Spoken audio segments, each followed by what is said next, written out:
Hello everyone, so today I decided that I would rank the songs on Mariah Carey's album Butterfly. This is my favorite album of hers and I thought that it would be really fun to do. If you want to skip right to the ranking, I'll have the timestamp down below on the screen right now. I'll also have an inscription if you guys want to skip to it as well. And now let's get on to some quick disclaimers. Number one, this is just my opinion. It was really hard for me to rank the songs on this album, so if you guys disagree with me, that's fine. I'd like to hear your takes down below. Also, I'm going to be reading off of my phone. And let's get into it. So at number 12, we have The Beautiful Ones featuring Drew Hill. So this is a Prince cover. I have been trying to listen to this every single time I listen to the album just because I want it to grow on me more, and it definitely has. There were times where I used to listen to the song and I would immediately skip it, or I'd only listen to it halfway and then I would skip it, and sometimes I still do that, but it's definitely grown on me.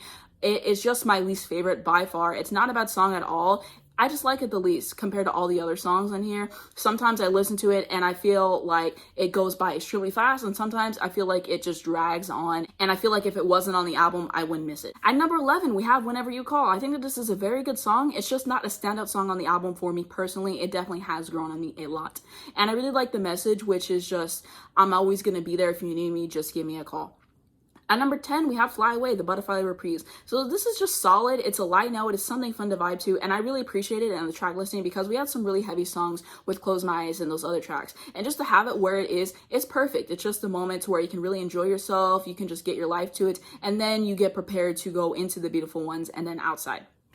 At number 9, we have My All. So I really love the guitar in here. I think it's breathtaking, gorgeous, and this is easily one of her best vocal performances on the entire album. Number 8, we have Baby Doll. So this was a song that was written with Missy Elliott. I think the production on this one is definitely a standout for me in my opinion. And I hate that I have to put this low because I really enjoyed the song, but it just is what it is. It's giving me very vacation vibes, hotel vibes. And Baby Doll and My All, those could probably switch depending on the day. Right now I'm liking Baby Doll more, so that's why it's at number 8. At number 7, we have The Roof, Back in Time. I'm sure people will disagree with me on it. Like I said, that's fine. For me, there's just so many other incredible songs in the album that I enjoy more. And this one just doesn't have the same replay value as it used to, so that's why it's here. And I really like that it's based on a true story. And she talks about it in her book. I highly recommend reading that if you guys have not read it. She talks about a bunch of her songs on Butterfly and a bunch of other albums as well, and I really enjoyed it.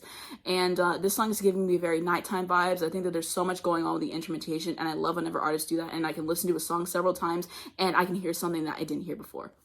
And I saw this tweet that was pretty funny, and it said, "Normal people, I'm still not over you." And then it's like Mariah Carey, and it has lyrics from The Roof, and I'll put that on the screen for you guys to read. Number 6, we have Honey. This is how you do a lead single. She did what she had to do, and we love to see it. This song is just fun. It's refreshing, and I find myself listening to it more and more as the days go by. And the music video is elite because she finally was able to do what she wanted, and she didn't have to water it down. She's just really enjoying herself in the music video, and you can really tell that, and that makes such a difference whenever you're listening to the song. And there's so much authority with this. Like, whenever I think of a lead single, I think of a song like Honey, because she said this is the blueprint of what the album is going to be, and she follows that with every single track. I love the artistry. I love it. I love the vocals at the end. Everything about the song is great. At number 5, we have Close My Eyes. So this definitely reminds me of a basketball court somehow. I get those vibes every single time I listen to the song, and I think that it was a beautiful addition to the album. She said that she worked on the song for years, and it definitely shows. I think that it's impeccable, and the bridge is excellent. My favorite lyric from the song is whenever she says, "Funny how one can learn to grow numb to the madness and block it away. I left the worst unsaid, let it all dissipate, and I tried to forget, but I closed my eyes. Steadied my feet on the ground, raised my head to the sky, and though times rolled by, still feel like that child as I look at the moon. Maybe I grew up a little too soon."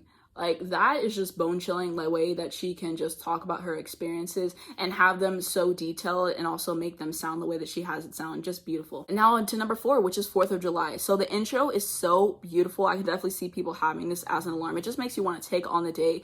The intro is just so beautiful, and it sets a tone for what the song is going to be. I feel like I'm levitating listening to the song. I feel like in the clouds listening to the song. The song just makes me feel good, and I love that. The background vocals are superior, definitely some of her best, which is saying a lot because her background vocals are always really solid. And she is amazing at layering vocals. Definitely the queen of that. Best person I've ever heard do that. Just the way that she does it is amazing. There's a tweet about this, and I'll have it down in the description because I really liked it and I thought it was great.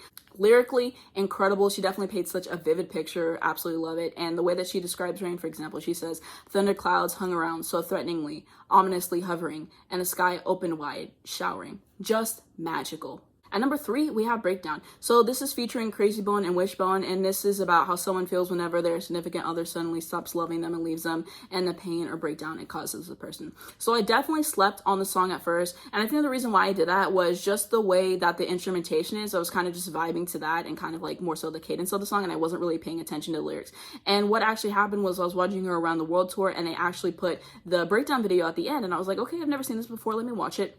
And so I had the subtitles on as I do. And then I finally was like, she's so genius for doing this. And I love whenever artists do this, is they have the instrumentation sound one way and they have their vocals sound another way. So they can be singing about something so depressing, but just the way that they have their vocals, the way that they have the cadence, like you wouldn't even be thinking that unless you're critically paying attention. And I love how she does that. And I really love the music videos, easily one of my favorites of hers, because she paints an amazing picture. Like the aesthetic is gorgeous and it perfectly captures the essence of the song. And our music videos are always like 10 times better than I could ever imagine that they would be. And that's just talent. That's just artistry. And just the way that she makes it come all alive is just brilliant. I absolutely love it. Her delivery of the lyrics and her cadence is great. Definitely makes it what it is. And the way that Crazy Bone and Wishbone just slide into the song is truly impeccable. And absolutely love the song. Easily top 3. At number 2, we have Outside. So according to Mariah, this is about being biracial. And I definitely do relate to it, being biracial myself, and I definitely feel seen with the song, which is really important, and I appreciate that. I really love the song, and so I really appreciate how it can apply to so many different situations, because there's definitely been times where I felt like an outsider in my life, and it had nothing to do with my race. It's just me as a person, my personality, interacting with other people. And I don't really listen to the song often just because it's an emotional song. It's really heavy, but when I do, I just feel everything in the song. It's just so powerful, and I love it, and I don't have the words to describe how much I really enjoy this song. Everything about the song is absolutely perfect. It's easily one of her best songs lyrically. The percussion on here is outstanding. I absolutely love it, and especially the instrumentation at the end, chef's kiss to that. My favorite lyric is whenever she says, ambiguous, without a sense of belonging to touch, somewhere halfway, feeling there's no one completely the same. And at number 1, we have the title track, Butterfly. So this is simply gorgeous. She says that it's something that she wishes that someone said to her. And I remember hearing the song for the first time, and I just felt so overtaken. Like, this song just has a hold on me, and this is just my favorite. Like, every time I listen to this album and I hear this song, it just does something to me. It's just really special to me. I absolutely love it. And it's such a strong vocal performance from her as well. The background vocals on here are great.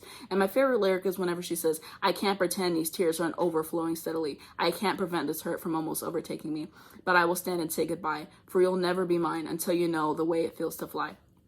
And that is going to be it for my ranking. So my overall thoughts on this album, like I said, is my favorite album from her. I think that she's just at the top of her game. It's just great what she brings to the table to it, because she is really doing something lyrically. She's doing something with her vocals that we haven't really had before. And I just appreciate her artistry on this album so much. Like I've said, she was able to do what she wanted, and that just really shows.